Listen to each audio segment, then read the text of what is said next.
USA, Milwaukee, Wisconsin, the site of the Milwaukee Comedy Festival. Are they allowed to have those? Well, we're having one, and it's going to be socially distant and safe. I'm going to be performing on it. I'll tell you all about that. But more importantly, we got to sing the WrestleZone theme song, and you got to share the link. You got to get in there and tell us who's going to what brand in WWE, who's moving from Raw to SmackDown, who's going to be on network TV and cable TV. Is NXT involved? What's going on with the G1 Climax, baby?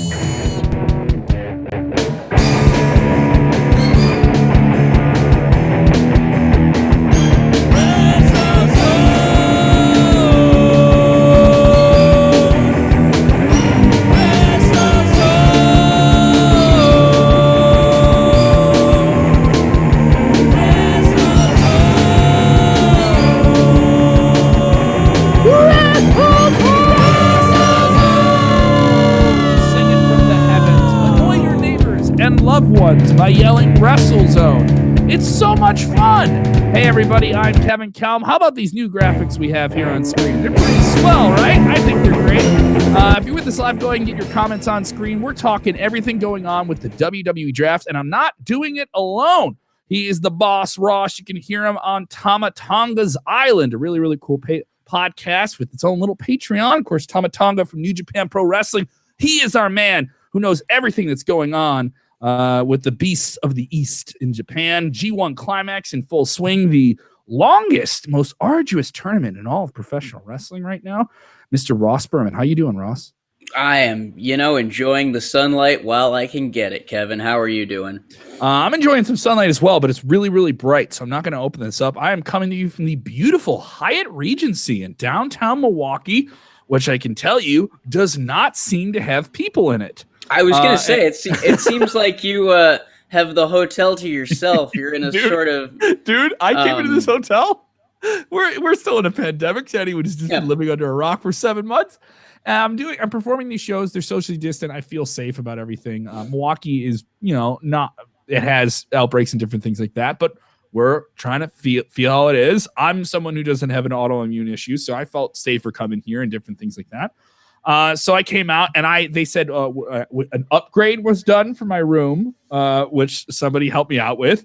And we get to be at the top of the hotel, and it's just like there's no one here. And hopefully there's people at the shows tonight. If you want to check them out, you can do that. You can watch them online for free. For $15, excuse me. For $15. I'll be posting some free stuff from it, though. I had my notes here on my social media, so you can follow me at Kev Kellam and all that good stuff.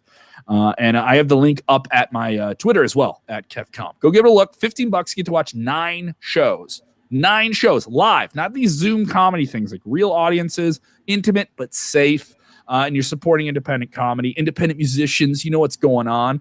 We have plenty of friends who are affected by that. But let's get right into wrestling. We have the draft tomorrow. This is a pretty interesting weekend. I think people are sleeping on this draft, aren't you? I think this is going to be a pretty seismic shift in the way WWE does things right now on Raw and SmackDown.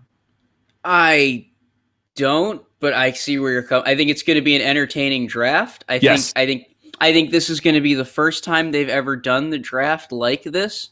And so I think for as long as it's draft time, it's going to be new, it's going to be fresh, it's going to be exciting. Mm-hmm. It's going to be after the draft where they kind of have to figure stuff out. Because if you've watched WWE for any length of time, you know that this is not their first draft. It's not even their first draft in the past, calendar year, if I'm not mistaken. They had one last year.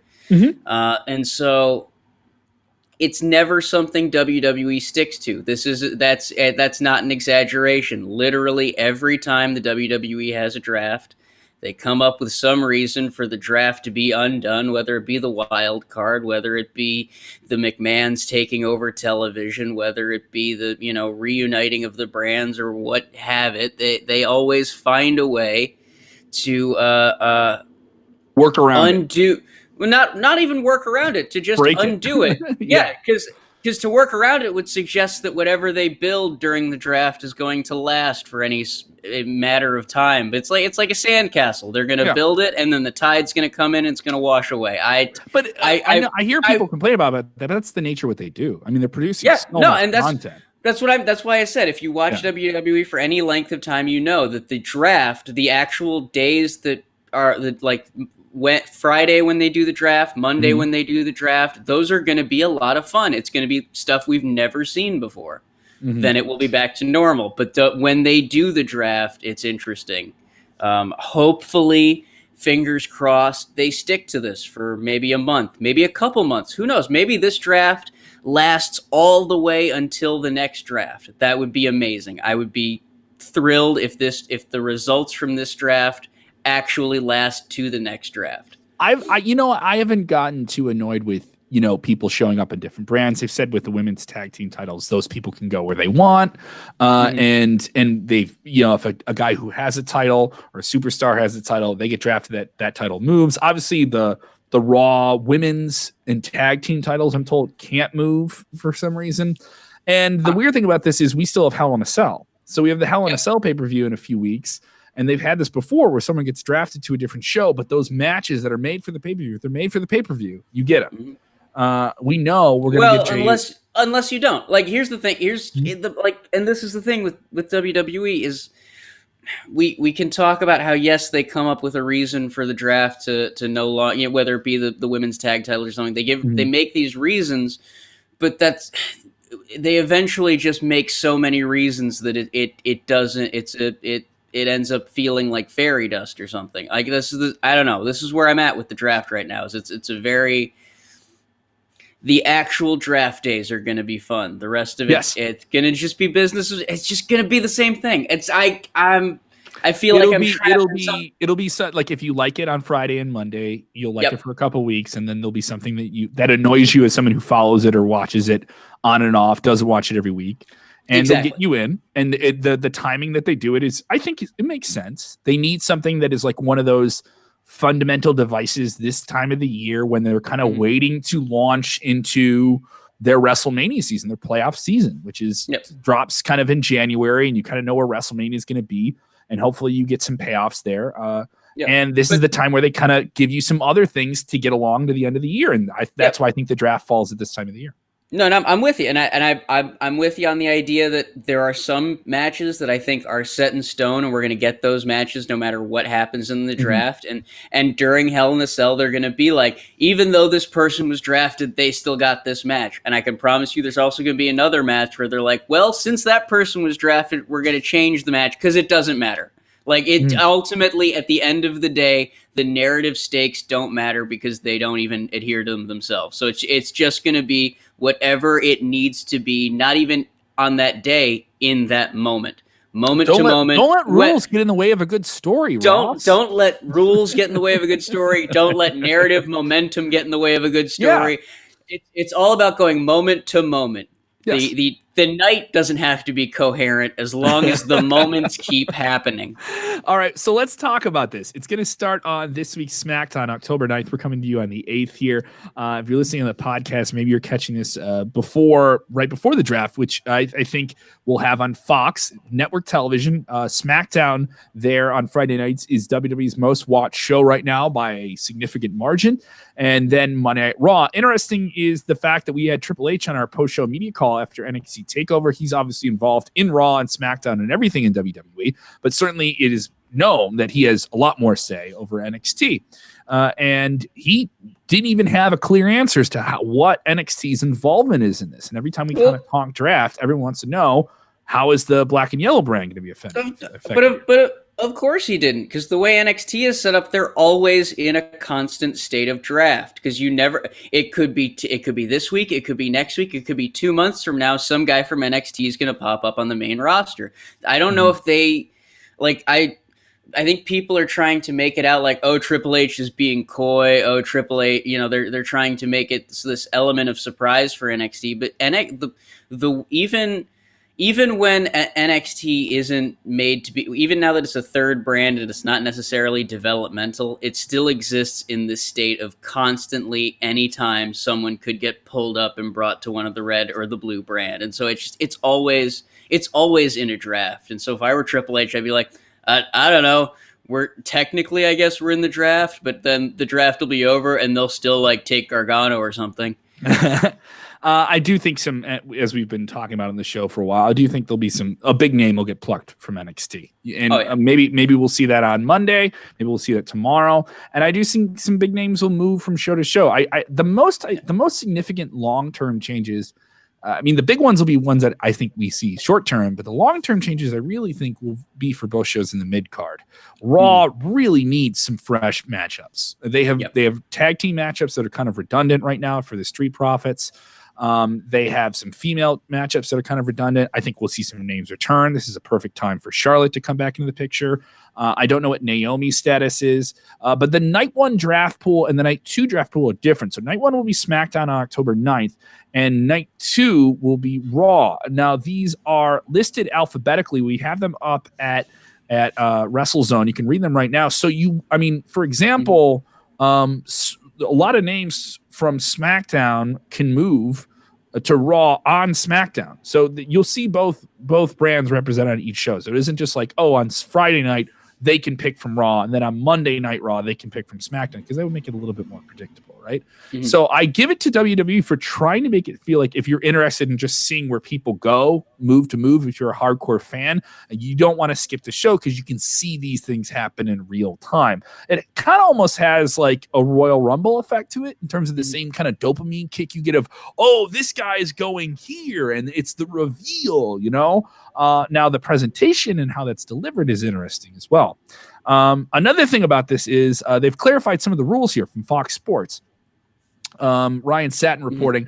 For example, tag team rules are a little bit different. They've kind of clarified those. We've kind of always known these, but for example, we always knew this last year. Raw will once again get 3 picks for every 2 of SmackDown. So they have a third hour, so they're going to get more superstars. And frankly, they need it.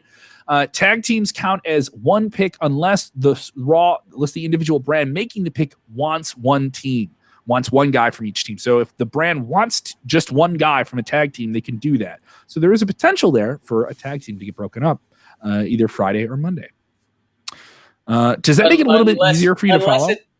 No, because it doesn't really give a concrete answer to what happens with the tag teams. They're like, some tag teams count as 1 unless they don't. Like that's the logic behind it, right? Because yes, guys like Ivar is out with an injury, I believe, and so Eric would count as 1 person. Dominic and Rey Mysterio, I guess, wouldn't technically be a tag team, even if they want to be, but it does kind of. I don't know. The whole thing sounds like chaos. It sounds like they're trying to, put this very organized spin on it, but it's basically just sort of like, all right, Friday night, we got a bunch of guys you can pick from. Some of them are Raw, some of them are SmackDown. Doesn't matter. These are the guys you pick from the guys. Monday, whole new set of guys. It's just going to be more guys. You pick from the guys, and we keep going. But they make it sound like it's this organized, NFL style draft, when really it really just sounds like people like rolling around names in a Tumblr or something. Like, all right, tonight's tonight's all bald guys. Tonight we're only drafting the bald guys. Good, I'm gonna get drafted then. Usually tag teams would count as 1 pick, but if you got a bald guy in the tag team, he's separate. Those tag teams are breaking up now. Tomorrow night, it's only if you wore green in your first year on the main roster, you're eligible for a draft. It's just chaos. It's nonsense. It really. All right. Well, then who do you want to see move? Give me some picks here. You got a brand. Pick a brand and give me some picks. I want to see all of them. I want to see all of them move. I literally want to see someone come out and be like, I have decided to draft the entirety of Raw Underground to SmackDown, but that you guys can keep the dancers. And then the dancers become like a tag team of their own. Like they go by the Freebird rule. Because how many dancers do they have in Raw Underground? It's like 3 or 4, right? They haven't shown the dancers since like the first week. Okay, well, this is how you bring the dancers back. There's 2, and they're a tag team. Michael off texting here saying NXT is in trouble with injuries. Yes, they have had some significant injuries recently. Rich Holland, who they were going to do something big with, has suffered a serious leg injury. We have details on that at WrestleZone.com. Such a bad strike for that guy. That guy had a lot of potential, had a good looked exciting and different. And it was unfortunate for him. Finn Balor, the reigning NXT champion, has a broken jaw. and will not be able to compete for 6 weeks, but somehow is stating in a promo that he's not going to drop the title. I don't know how that's going to work. I'm intrigued by that, but I don't think NXT is in a position where they can have 2 champions in a row now drop the title due to injury. That would be kind of unfortunate and bad timing. Kyle O'Reilly we may not see for a few weeks as he suffered another mouth injury. They really beat the smack out of each other. You and I talked about that match over the week, but NXT, could they benefit from this? Who did they get from Raw or SmackDown? That's what I'm looking at.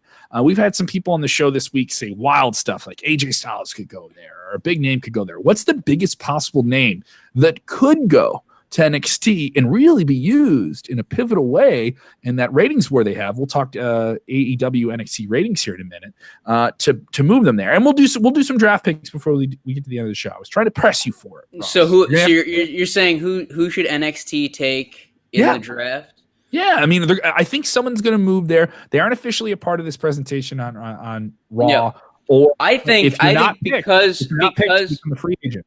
I think because they're not officially a part of it in any of the like promotional literature, their pick shouldn't be a part of any of the promotional literature, so they shouldn't be beholden to the draft pool. I think that NXT should draft The Rock. That'd be great. I think the NXT, because I keep hearing like these little teases of the idea that maybe The Rock Roman Reigns match is coming someday. Somehow we might get that match. Him calling himself the chief of the family. With all due respect to William Regal, I love William Regal, and I think he's a damn good general manager. Can you imagine if the GM of Raw was just The Rock, or the GM of the general manager of NXT was just The Rock sending in videos like, "All right, this week Jabronis YouTube." It would I think there would be some fun to that. Yeah, I mean, it would if they called Rock like the executive producer of NXT, like it would, and all he would have to do is just send in tape stuff and maybe come out for an angle here and there. Yeah, it would be like Hollywood Rock mixed with like his character in Ballers, because he could almost be like, "Look, Regal, I still need you because I'm not gonna move to Florida. Let's face it, I'm like, you know what I mean? Like, he can kind of heal it up a little bit." I'd be down for that. Yeah. Kevin Owens to NXT. Kevin Owens has said he wants to be in NXT. He stated that he was at War Games back in November. I mean, he can go to NXT if he wants. Like, that's the thing, is he's been on NXT. Go to NXT, Kevin. What stopped you last time? I've always told people that NXT has this deeper shelf of access to talent, and I've always found it brave of WWE to say like, no, we're going to stick with these guys we're trying to develop them and try and put on some great matches with not superstars. You know, we're going to try and put it on with people that everyone knows is going to be the next big thing. So kudos to them. But I mean, if somebody like The Rock just walked in there, what a good rub that would be for everyone on that brand to be interacting with him. That alone. And also, don't tell me if you're AEW, if you saw that him just doing phone-ins, you'd be like, son of a bitch. You know, it would be like, how do you strike with that? I think that's a great idea. That's just where I'm coming from with it.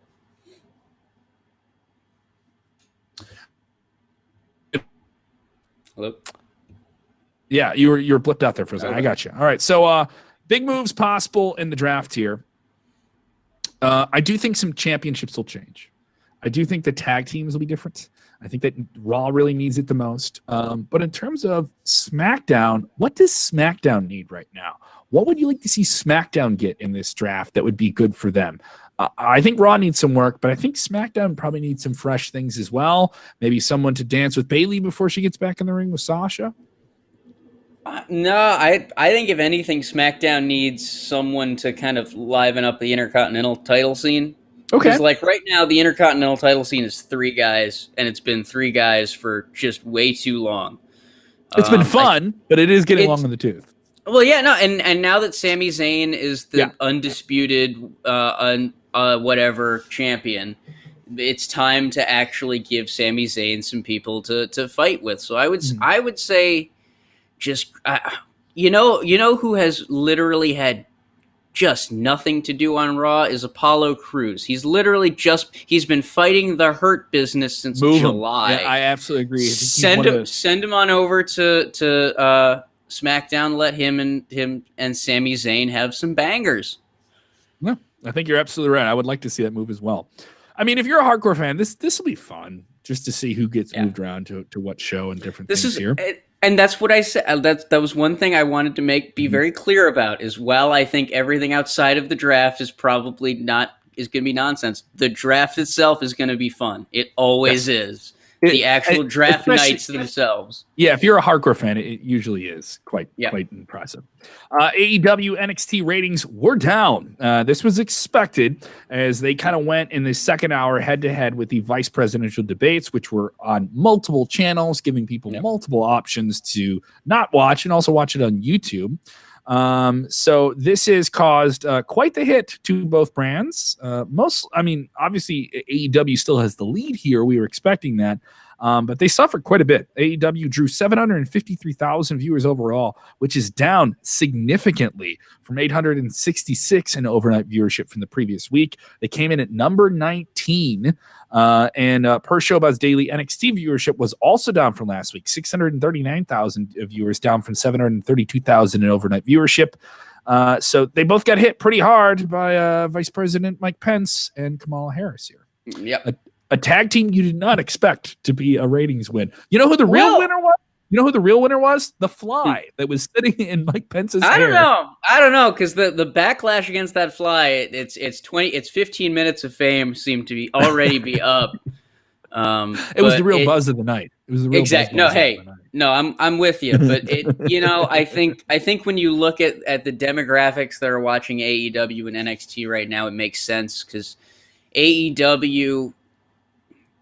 At the end of the day, they have a younger audience, but that audience is one that loves a good spectacle. I mean, and Harris and Pence, they delivered that. At the end, that was a good debate. It was I didn't catch a lick of it. Was it entertaining just in terms of being a debate, or was it just no? And that's what was great about it, because here's the thing: the presidential debates are two guys yelling, and so it's not a debate. It's two guys yell. This was there was a Fly and Pence had pink eye and it had some moments, but for the most part, it was two nerds talking policy, and that's what a debate should be, in my opinion. So for me, it was great. It was perfect. It was what it needed to be.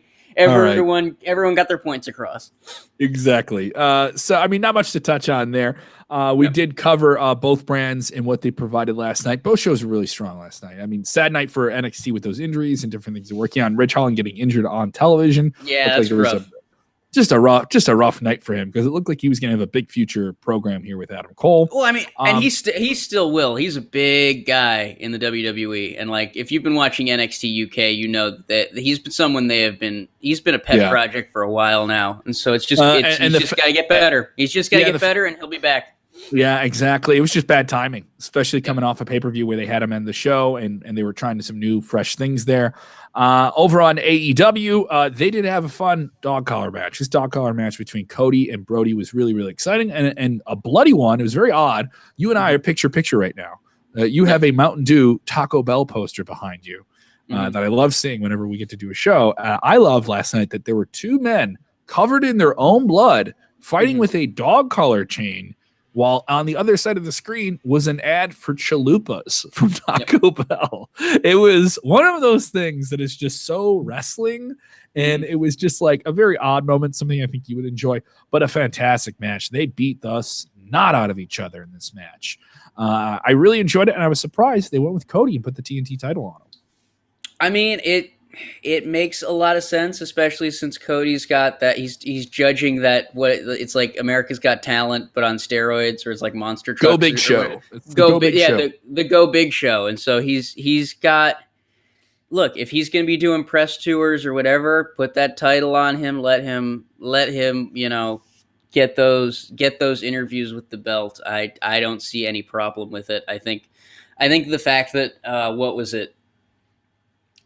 6 months ago, maybe the Dark Order were a laughingstock. I mean, it was really like this kind of thing that we were like, AEW is good, but what's this Dark Order nonsense? And now people are actively mad that Cody beat Brody Lee. So like, they got the Dark Order over. I think they've gotten to the point where they're making some stars, and if Cody wants to be a 2-time TNT champ, then go for it. It was a hell of a match. Yeah, and I think Brody Lee can take the hit. I do think Dark Order is a little bit too goofy for an occult dark group, but I think they just kind of yes-anded what was happening, that they were coming off like goofy, so let's just go with that, and let's get into the idea of just Brody's very serious, but everyone around him is sort of a clown in some way. And so that element works. And I don't know how much longer you could do that with him as a champion. So long term, I get this move. Short term, it was just kind of surprising because he wrecked so many people recently and put Cody on the shelf. And I thought maybe they would do a Dusty thing and then try and stretch this out to the pay-per-view. But they've kind of cleared the way for Cody to do something different at Full Gear in just a few weeks. Well, and it's a different Cody as well, and so I wouldn't be surprised if a lot of this is about, as much as it's about closing the chapter between Cody and Brody Lee, it's also about, getting Cody in that position to go whatever dark-haired, dark suit, I don't know how to describe it, the vampire Cody Rhodes, however you want to describe it. He's got something on the horizon, and it's just a matter of finding out what. All right, so some people are asking us here in the chat if we had an update on Ridge Holland and how serious that injury was. And it seems like he suffered a pretty harsh injury. NXT releases their weekly injury report, and they're confirming that he suffered a left knee ankle dislocation. And unfortunately, a left ankle fracture. So that is that is a lengthy period. As someone as an ankle injury survivor, that made me wince. I've cracked my ankle, a hairline fracture. It sucks. It doesn't take it doesn't, especially in your ankle. It doesn't take it doesn't heal the way you want it to. It takes a long time for you to feel like it's below you. So hopefully he'll be okay. And we have the latest on that now at WrestleZone.com. Of course, it's looking like 6 weeks for Finn Balor, but still, broken jaw. That just doesn't sound fun. You can walk around with it, but it doesn't sound fun. You certainly shouldn't wrestle with it. Let's get into New Japan. You are our expert on New Japan. You have very unhealthy sleeping habits right now as you're watching these shows live from Japan, where, you know what? Isn't it great to have wrestling fans at a show, and wrestling fans in a significant number? I think people are sleeping on this. I've caught some of the matches. I haven't caught all of the tournament. I'm a little behind. You told me there was one match I had to watch, which I watched, and I was like, I thought I was getting myself a Meltzer 5-star classic, and you goofed on me. You rickrolled me. You rickrolled me with a wrestling match. That's what I didn't. All I said was watch this. I said watch this match. It's historic, and it is. It is the shortest match. We'll get to it. We'll get to it. All right. We'll get to it. G1 Climax multi-week tournament going on right now. You can watch it through New Japan World, going down all across Japan, and of course building to the big finals. The winner of the match obviously gets a big title opportunity, and usually 9 times out of 10 finds themselves in the main event at Tokyo Dome coming up in January. So here we are, New Japan in a very, very odd territory here. Normally this tournament takes place in the early summer. They postponed it. They were the first back with real fans. Japan in a completely different state of managing the coronavirus and the pandemic.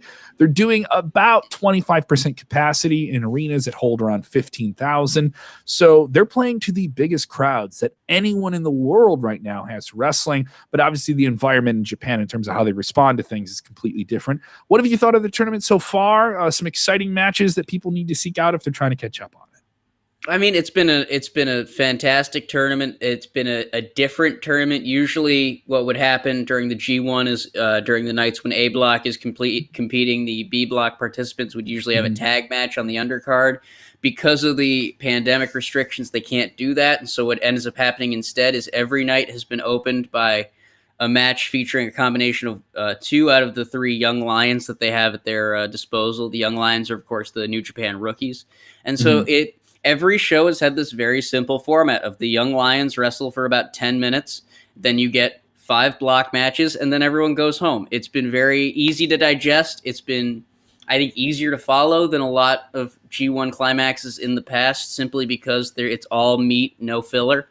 And like I said, there's been some huge shakeups. We had a record was set this year. Hiroki Goto is now the man with the shortest G1 win in the history of the tournament, 18 seconds against Toru Yano. I've been days behind. There's been a couple matches where I'm like, oh, I should ask him if I should see this. I saw one of the early nights was Minoru Suzuki versus Tomohiro Ishii, and these are two very grizzled veterans. This is I would describe similar to seeing like Triple H and an Undertaker going at it. There's always a dynamic there. There was always entertaining. You've seen them have a lot of matches, and if you want to see them smack the crap out of each other, you got it. I loved it. So then you sent me this, and it's like, here's Hiroki Goto, like a top tier guy who has had some big matches.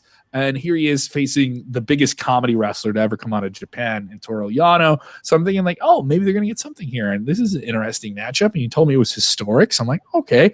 And the introductions take forever.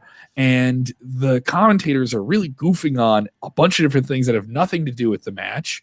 And then, Toru Yano comes out. He's really just trying to sell T-shirts. And I'm like, what is going on? Why would he tell me this is historic? And then the match is over in like 18 seconds with a leg lock into a roll up, and it's done. That's it. And there was a lot of stretching to get ready for this, and there was the warm up for the match was 5 times longer than the match itself. You rickrolled me. I was schoolboy rolled up by your shenanigans here. No, I said it was historic, and it was. They set history. That is a record that is not it's not going to get beat for a very, very long time. And you have to understand, Hiroki Goto was coming into that match off of an embarrassing loss to Zack Sabre Jr. He got beat in under 4 minutes. So he was coming in with a chip on his already injured shoulder. You've got Toru Yano, who has literally been finding every which way from Sunday to win these matches, whether it be taping someone to a chair so that way they're stuck within the ring rail, to kicking people in the junk and rolling them up, or in one case he straight up taped Sonata to a rookie so that way Sonata had to drag a third person with him down the ramp and ended up counted out. And so Yano's a wily guy, and so Goto knew he had to find a way. He had to find a way to end Yano early, and he did, and now he's in contention for that little King of Pro Wrestling trophy. Back. Okay, there cool. I thought we got buffered out from the internet there. All right, if you guys can still see us, give us some comments. James Espanto Fernando Taguay. Let me do that again. I didn't like that. It needs to be better. I know I'm out of my normal environment, but I need to do it right. James Espanto Fernando Taguay. There we go. That was right. That sounded right, didn't it, Ross? It was on point. He says, Juice Robinson has been impressing in the G1. He cut a hilarious promo that I got to see recently following a match after he got kicked in the penis. And then said that he is not like Tyne Kai back in the late 90s WWF. He is not going to be choppy PP. I'm quoting him here. Some entertaining stuff from him. He is staying over in Japan and really benefiting from it. Yep. No, it's Juice Robinson definitely showed up with a new look. He's got a kind of Blues Brothers inspired attire now, and so he's clearly on a mission from God to win this year's G1, and he's making a good run for it. I mean, he's not winning his block at the moment, but he's winning over the hearts and minds of a lot of fans. I think a lot of people are looking at him differently now that his attire isn't as colorful, and so he's not quite as busy to look at now. You know where to look. You look at the face, you look at the fists, you look at the knees, and so he's really been showing out this tournament. And I'm with a lot of the people that have been saying that I think that it's going to lead to a very good fall for Juice Robinson. It's going to be a good autumn. It's going to be a good winter. All right, so we're about a week away here from the finals, which I believe are what's the date of the final? There, the final is going to be October 18th. Okay, so 18th, about a week and a half here. Where do you see this dropping here? It works like the World Cup, so it's a point-based system. Where are things looking here? Because we're not even near the semis just yet. Some things could change here in the next few shows.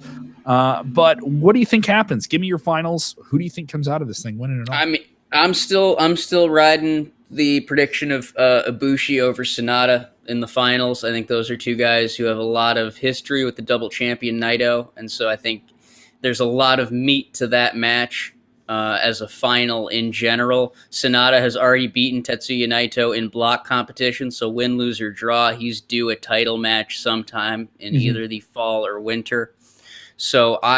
And Kota Ibushi has been on a tear in this tournament. He has been promising fans that he's going to become God, capital G, God. He's also, his teeth are falling out. It's been a very it's been an unhinged, weird G1 for Kota Ibushi. But at the end of the day, I think he's going to win it. I think it's going to be Ibushi beating Sonata. He's going to go 2 for 2 after winning last year's G1 and winning this year's G1. But there's a lot of guys that are making a good case for themselves. Jay White has been really tearing through people. He's been showing a new side to himself, so I think he wants to avenge last year's loss in the finals. Tetsuya Naito is currently on track to win B Block. He's leading it, so unless either Evil or Sonata can clip his wings, we might for the first time have the double champion winning the G1 climax. There's a lot of ways this could be going. If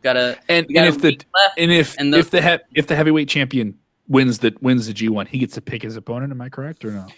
Technically, yes, but we don't know because the idea that the G1 winner goes on to the Tokyo Dome has only been around since about 2012, and so in that time, the champions never won it. So this would be like Roman Reigns or Drew McIntyre, the two big champions in WWE, winning the Royal Rumble, and they have the titles, and then they get to kind of call their shot for WrestleMania, if you will. So we'll kind of see how it plays out. Certainly entertaining, and obviously follow Ross on Twitter at Ross W Berman 4.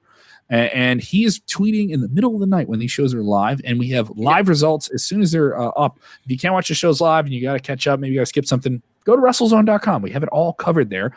And, of course, look for the New Japan tag. He'll have everything covered, and we'll have a lot of stuff, especially for the finals coming up here. Let's jump into a couple questions before we get out of here today. Obviously, the draft is going to have people asking a lot of different things. Vernon texting in, why is Seth Rollins and Mysterios still feuding? Seth to SmackDown to challenge Roman. That's what he wants to see. Well, here's the thing. I mean, as much as it doesn't mean much to hardcore fans, it is one of those storylines when I talk to the more casual fan, younger fans, more teenage fans. They talk about AEW, but a lot of them have gotten into this storyline of very soap opera involved stuff with Leah Mysterio now and parlaying out of Dominic. And I mean, it's been going on. I thought this thing was done after SummerSlam, but they added some other legs to it. And most of it's Dominic really carrying this thing and now bringing in Ray's daughter. It's a family affair in WWE, but I do think they should maybe end this at Hell in a Cell. They're not going to end anything. Here's what you have to remember is now that Governor DeSantis has opened up Florida. Yeah. They see the light at the end of the tunnel. We are this close. We are this close to fans at WrestleMania. So if that means they can finally get fans in the building for for Dominic Mysterio versus Seth Rollins, if they can finally get fans in every feud that's going on right now, they want to get some kind of blow off in front of fans because it makes more sense to sell tickets based on the stories you're doing right now than to blow everything off and try to build something new because they would be starting to tell their WrestleMania stories right around now anyway. So why not just keep these fires that they've already got going lit? Well, I get it. We'll see what happens. I mean, the next few months are going to be interesting, especially with Florida kind of opening things up and what does WrestleMania going to look like. We cover that in depth, by the way, on our past few episodes. If you want to know the latest on that, especially talking to our buddy Robert DeFelice, who's down in Florida, he kind of has a take on it as well. Some more questions kind of coming in here to different things involving the draft, but this one involving the faction that it now has a new leader. Mustafa Ali is no longer a good guy. He is definitely a bad guy leading the big bad guy faction. Retribution, which just a few weeks ago was the laughingstock of the WWE in the wrestling world. Now, I'm not saying it's completely rebooted, but Ali being the figurehead of it all is certainly intriguing. Tommy B saying Retribution isn't going to work. They aren't the NWO. They don't need to be the NWO. Well, thank God they're not the NWO. I mean, the NWO was fine for its time, but let's face it, these are young guys that are trying to make a name for themselves. They're kind of antithetical to everything the NWO stood for. Yeah. I'm curious to see with Retribution, because right now I don't know that WWE knows what they have with them. Because you've got guys like T-Bar and Slapjack like really going off on Twitter, because they're at that point where they know that if they talk crap about WWE right now, people are going to hook on to it. And they're also early enough in the gimmick that if they start, if they maybe go a little too deep into it, oh well, you know, they're trying to find the boundaries, right? And so they can maybe say some things that a lot of superstars can't right now, and I think it's getting them a following that a lot of people can't. Because especially with how divided and how polarized the wrestling world is right now, they're playing into that. Exactly, to have someone who can actually say, "Hey, maybe WWE isn't the best place to work for," you know, and to kind of get that there, you know, because there is this thing with T-Bar where he's dripping, he's got that irony poisoning that I think a lot of us have, where it's everything is coated in cynicism, and I think that it's a, I hate to call it refreshing, but there's a refreshing tone to the cynical nature of Retribution. So I'm not ready to poo-poo them, and especially now that they got Mustafa Ali. That, I mean, there's some stuff they can work with there, especially if they try and work in the hacker stuff, especially if they try and work in Ali's past with Chicago Police. I mean, a lot of people thought at some point they were going to tie in that hacker storyline that never got any fulfillment. It was mostly on SmackDown. It's possible. It's very easy just to say, I'm Ali. I was always hacking people. I was always kind of playing with you. Now I'm just saying I'm doing it. And you can just easily do that. Victor Nash saying Retribution is a knockoff of AEW's Dark Order. I wouldn't say that. I think there's some aesthetically I can see the surface, but no, I wouldn't say that at all. No, because like the Dark Order was like a comic book.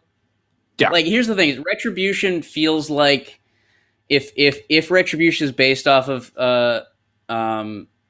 the Dark Order, Retribution is the one the studio execs were like, hey, look, we don't want it to be the Dark Order, but I don't know, make it a little realer, make it a little more like, because make it less supernatural, witchy, culty type stuff that they went for initially. This is more like we want to take stuff that happens on the news and parlay it into fans being upset with what we do and turn them into characters. But even then, it's not stuff that's really happening on the news. No. It's stuff that is happening in the imaginations of rich old men. Yes. And so it's I don't know. I see it as like Daniel Bryan's environmental gimmick right before WrestleMania, where it's I think they have a chance to say a lot of things a lot of people have wanted to say for a long time, and if they have to do it as bad guys, they have to do it as bad guys. But hey, that's the price you pay. Absolutely here.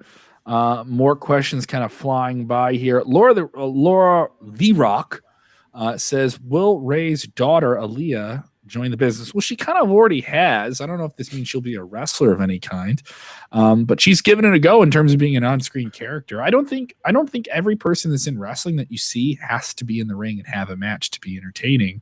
You look at somebody like Bobby Heenan. I mean, yeah, he was a wrestler, but no one remembers him. When you talk about him, you remember him as this kind of very smart-witted guy who was helping people out and managing people. Miss Elizabeth was like that. I enjoy a good, fun, complimentary character. Paul Heyman, different things like that. I think wrestling needs more of those, and they add elements to a lot of really athletic guys in the ring. More managers, more secondary characters to add. No, I want to see Aaliyah Mysterio do a 619. I want to get to the point where entire, like, get the mom involved too. I want the entire family 619ing people. It was fun when they were all in the ring hitting Buddy Murphy with kendo sticks. I'm going to say that was pretty cool. Well, because remember how cool it looked when Rey Mysterio and Dominic did the dual 619 for the first time? I was at Survivor Series. I was in the crowd. That was the biggest pop of the night. When Dominic came out and got in the ring, that was the biggest pop of the night. Imagine all four Mysterios doing a 619 on each side of the ring at the same time.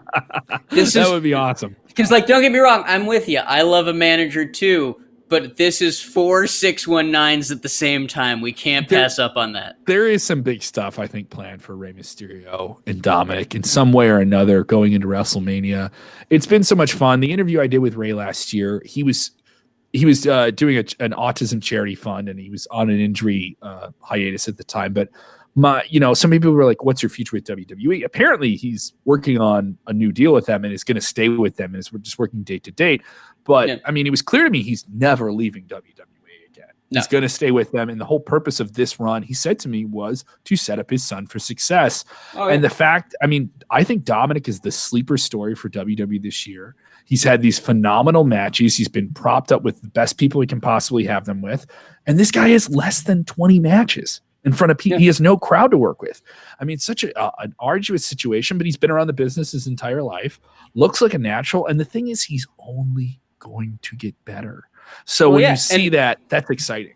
And at the end of the day, if I were Rey Mysterio and I had a kid who wanted to get into wrestling and I knew what the wrestling business was like, I would also probably do whatever it takes to make sure that he's coming up through a system as opposed to, just because WWE is working on creating a pipeline. They're creating the kind of place where you can bring someone in and actually introduce them to the business, teach them the business, teach them how to wrestle, and have them come out the other end a functional wrestler that hasn't, some trainers aside, hasn't been too, mentally screwed up by the way that the wrestling business has screwed up a lot of people because of, let's face it, the place it is. And so if I was Mysterio, I would say they've got NXT. He's got a location where I know I can keep an eye on my kid, where he's not going to be working with, creeps and people that may take liberties with him. And so he's not going to have to deal with the problems that Ray had coming into the business like he did. Exactly. So. And I think it makes a lot of sense, especially for someone like Dominic, who seems to have such a natural aptitude for it. Yeah, and I mean, he has no business being as good as he is. That's insane to me. How could he? And you have to remember the nature of the business. I think there would be a lot of training programs that would be twice as hard on Dominic because of who his father is and where he comes from. But I think with WWE, they're finding the right balance where they can show off the fact that this kid has some skills already. Mm-hmm. He's got this raw, natural talent while still guiding him and making sure that they don't put the cart before the horse. I think it's very smart, and I think it's Ray being a real good dad on this one. Maybe Dominic gets moved here in the draft. That would be interesting if they do something here. I am open to it. I would like to see it. Big question to end here today. Big question to end about a big superstar. Vernon with another hot one. Vernon, you got 2 questions on the show today because you came with a really great one here, and we'll end on this one. Is John Cena coming back? John Cena recently said that his in-ring wrestling career is not over with, but he certainly can't do it the way he once did. So he's kind of transparent in the fact that, I'm a movie guy now. I'm producing movies, I'm putting out children's books, I'm doing all these other things. But he said, and he's been emphatic, I will never be done with WWE. I will always try and be involved with it in some way that I can. He's going to have some movies. Obviously, movie production now is not easy to do. You need a lot of different people on the set of a movie. And that's why I said it's more likely to me that you could see The Rock at WrestleMania this year, and the insurance window that's been a big inhibiting factor to him having a match at WrestleMania the past few years is getting the insurance in case he gets injured like he did 8 years ago before Hercules movie. He had an injury and it affected millions of dollars of the production of that film. And you have those guys that do these big blockbuster movies. John Cena's in that prediction. I would assume that there's some worry that, if he's in a match, just like the match he had at WrestleMania this year was minimal. It was more a vignette than it was a match, right? He took maybe 2 bumps in it. It was just more just like this hybrid fun thing they did with him and Bray Wyatt. And it was entertaining, and they played on the history of his character. I think if he comes back, the match he has to have is with The Fiend. And you do that at WrestleMania, and you have a real match in the ring, and you build on some things there. But I think John Cena coming back at WrestleMania with fans in some spaced out way, like we're hearing is the possibility in Tampa, Florida, though it is not confirmed. Don't say the WrestleZone guys are saying that, but things are pointing in that direction. That would be a big attraction. You get John Cena back in the ring at WrestleMania. That's an attraction, right, Ross? I think John Cena is always an attraction, but I think you also have to remember that if we're going to talk about the fact that guys like The Rock will turn down WWE because at the end of the day, sometimes it's hard to insure. in the middle of a pandemic, when there have been at this point multiple outbreaks at the WWE Performance Center, I don't see John Cena going back there for a while. I don't. If I were a John Cena, if I were don't get me wrong, I know I said this whole thing about I want The Rock to be the NXT GM, but if you remember, what I said was I want him sending in videos, as if, to say that he can't actually move to Florida, all that kind of stuff. And so I'm not saying The Rock would go to Florida, and then that's where I'm saying The Rock buys NXT. He buys it, something like that. But I don't see any of the Hollywood guys showing up to what is essentially a hot zone. I mean, Florida, the cases are still spiking despite the fact that the governor is reopening it's not an insurable place to go. Like, if I were John Cena, where is right now? But where is right now? Where is it insurable? I mean, we had the same issue on movie sets recently with Batman, and with Jurassic World. But what you have to remember is Jurassic World has SAG-AFTRA. Yeah, true. Jurassic World, when he's in Hollywood, you have union protection, and so therefore you have a sense of security. You have a sense that things are being done right. In WWE, you don't have that. Like, they just don't. Maybe someday they will, but right now they don't. Until they do, it's not at that. It's going to be a liability. Obviously, we touched on a little bit here. Victor texting in, Roman versus The Rock at Mania is the match that I think a lot of fans want to see. Ever since Roman came back and is very heelish and is beating up his own family, the Inoue family. Hopefully, I'm saying that correctly. Am I saying that correctly? And the Samoan dynasty of wrestling that obviously relates through blood. The Usos, Jay and Jimmy, along with Roman, Tamina, with The Rock. I mean, there's a lot there, and the storyline was so compelling at Clash of Champions. It was one of the best things that WWE's had on TV this year, and I think really caught a lot of people off guard. That was one of the most universally praised things I've seen WWE put on television, and Roman is in the lane he needs to be in as a player. I think the best possible opponent for him, win or lose, is The Rock. Now, we talked about why that may not happen. Obviously, all these movie things saying it can. That is a real attraction to say that you're going to have nephew versus uncle, the family, a title, who will be the true tribal chief. It sort of writes itself to some degree, doesn't it? I think there's a lot of meat to that story, and I think there's been a lot of meat to that story for a long time. If they want to do it, now's a good time. But you know who I keep thinking about in the middle of all of this Roman Reigns, Jey Uso, Rock, what do we do from here stuff? You know who I keep thinking about is Jimmy Uso. Oh, Jimmy Uso, because he's supposed to. Where is Jimmy Uso in all of this? Right? He's throwing in the towel. Exactly. That's what they have him doing. And they're showing up with the towel. He's showing up, throwing in the towel, and I wouldn't be surprised. I wouldn't be surprised if we end up getting some kind of like Roman Reigns versus Jimmy Uso match somewhere down the road, right? Feels like that's coming. Maybe we get that on TV before. Maybe. And what I want to see is I want to see like this tease of maybe the Usos aren't a tag team anymore. Maybe they are starting to get to this point where they can go one-on-one with people. And then you know what I want to have happen? Mm-hmm. I want to have Jimmy Uso. Brother versus brother? No. Twin? No, you know what I want to have happen? What? I want to have Jimmy Uso promise to have a match with Roman Reigns and have Jey Uso win that match. I want them to switch. I want them to get you to that point where you believe that they're not going to be a tag team anymore, and then go full-on twin magic of like, you can sign a match with Jimmy, you're going to fight Jey. You can sign a match with Jey, you're going to fight Jimmy. You might fight both of us at the same time, to the point where like they take twin magic, that tag team spot, to its logical conclusion.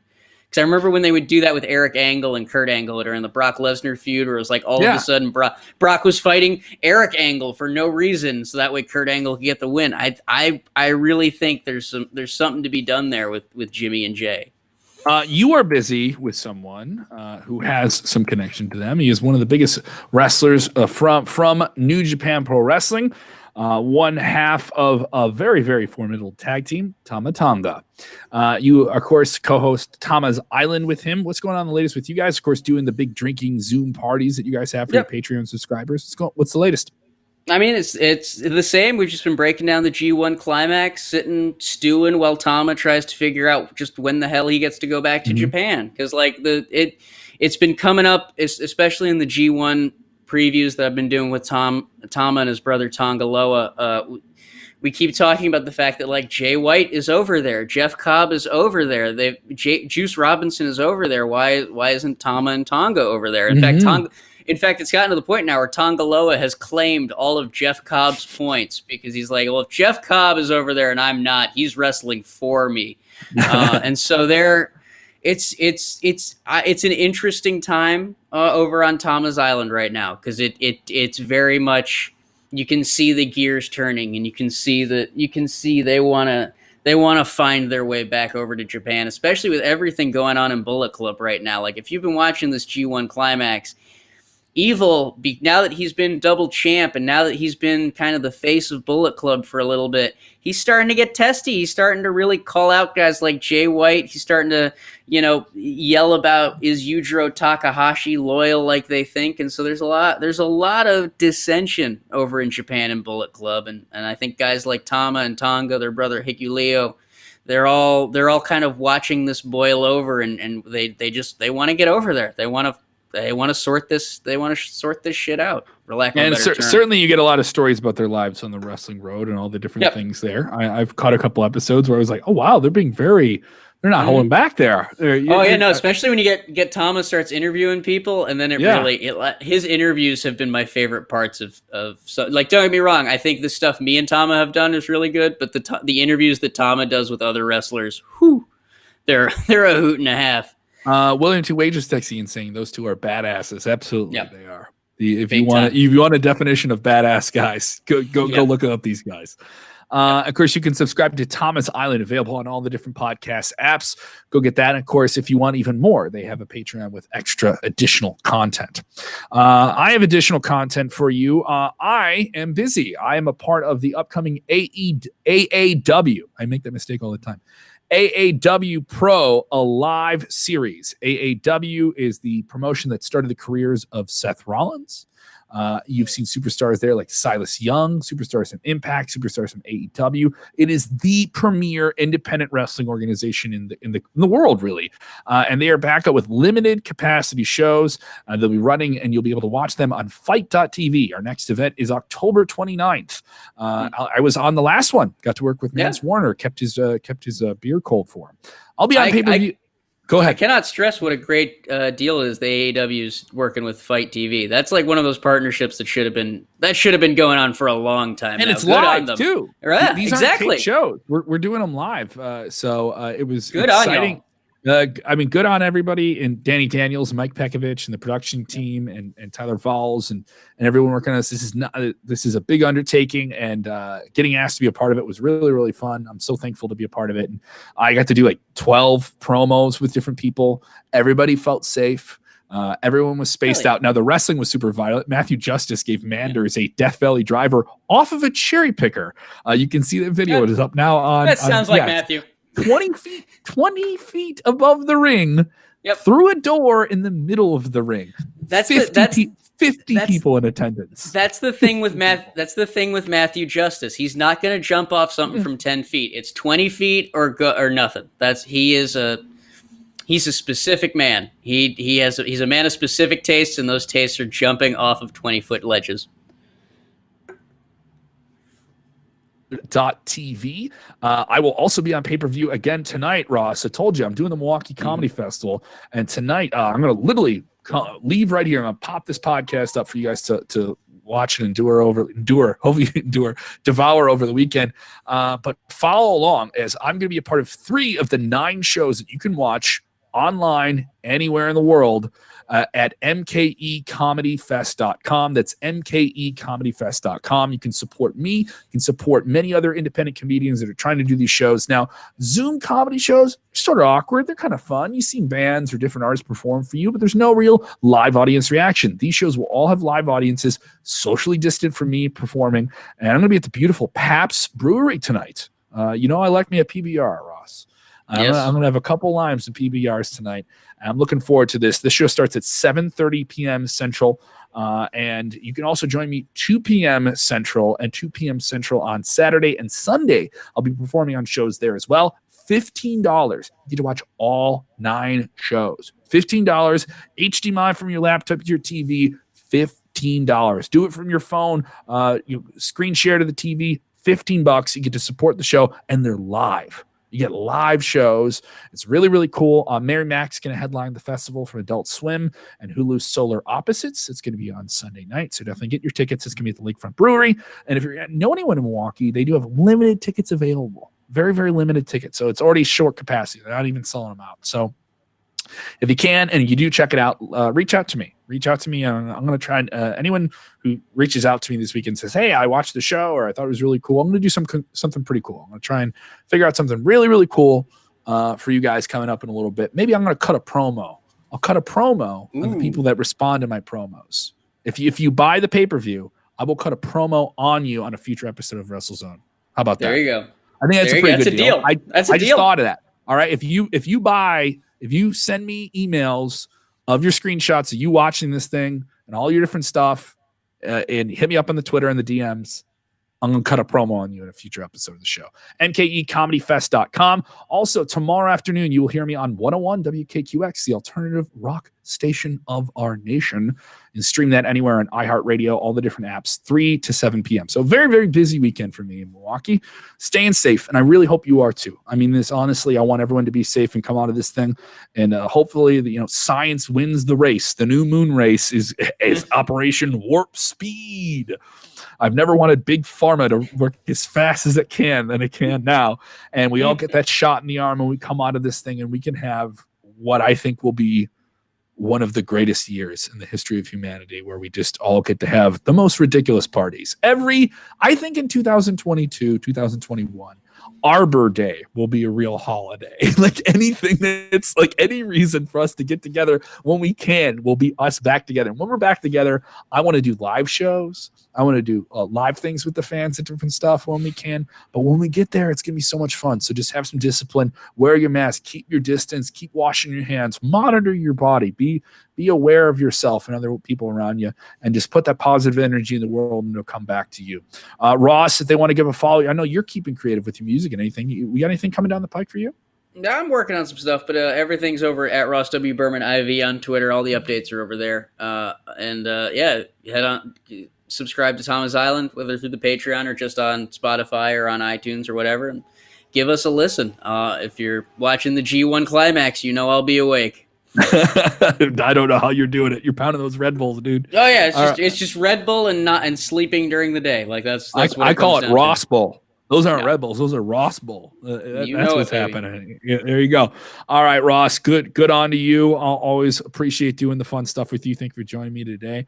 Thank you to the team, Bill Pritchard, Dominic D'Angelo, Tyler Treese, Robert DeFelice, all these great new graphics. Thank you guys so much for supporting the show. If you enjoyed this, go ahead and share the link. Go and pass it on. Tag your buddies. If you're watching on demand, get in the comments. Even if you're not there with us live, we feel your presence. Thank you, everyone listening to the show on the podcast feed as well. We will return Monday night after Monday Night Raw. We will also have some pop-up streams over the weekend with different shakeups in the draft, so keep your eye out for that. Likely sometime tomorrow afternoon, tomorrow night. So make sure your notifications are on. And remember, when watching wrestling, the most important thing to do is what, Ross? Always stay hydrated.